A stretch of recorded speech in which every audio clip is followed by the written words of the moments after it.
Out of complete boredom and curiosity today, I stumbled upon this video of this Navy SEALs training called drown proofing. And while watching this insanity, I had an epiphany, which is how can we relate this to life?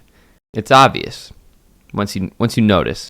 The people who are calm and collected are the ones who are able to succeed at the drown proofing. But the ones who panic are the ones who drown. Now, how can you relate this to life?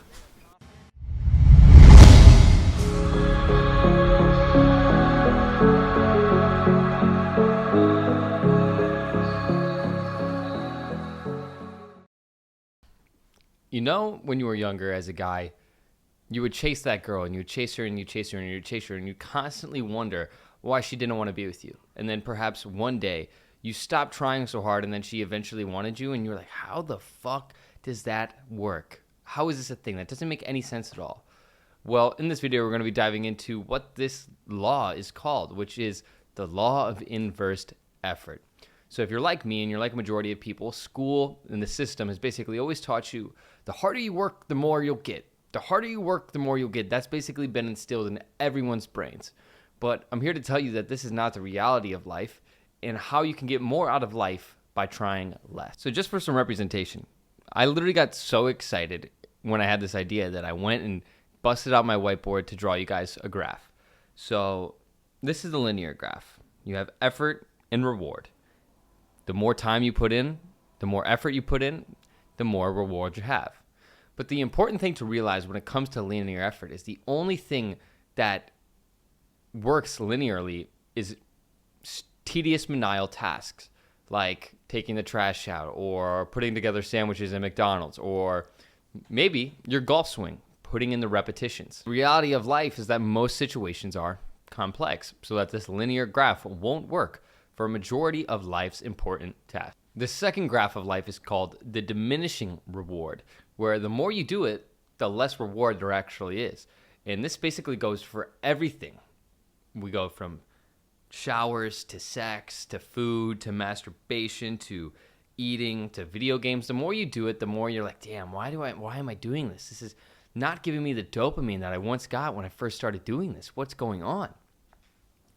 That's because there's a diminishing reward. And now here's where we get to the really fun part. The one that no one quite understands. No one can really grasp with their minds because it just doesn't make sense to the human psychology, to the human brain. And that is the inverse curve.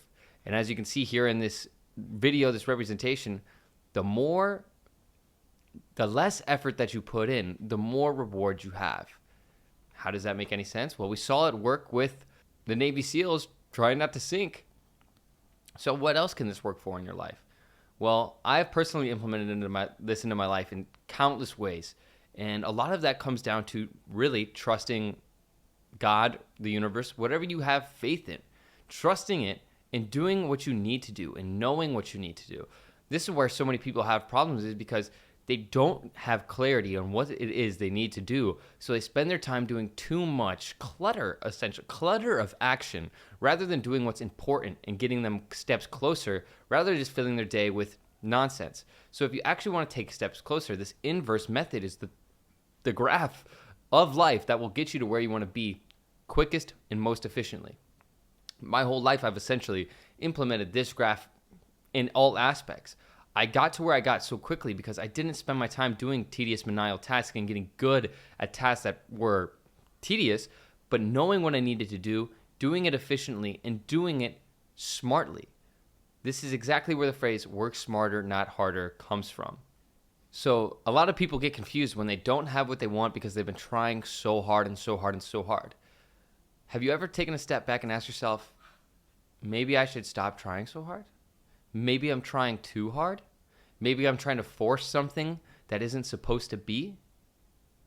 Ask yourself these questions. All right, if you guys enjoyed that video and you guys want to see more content like that, please forget to subscribe.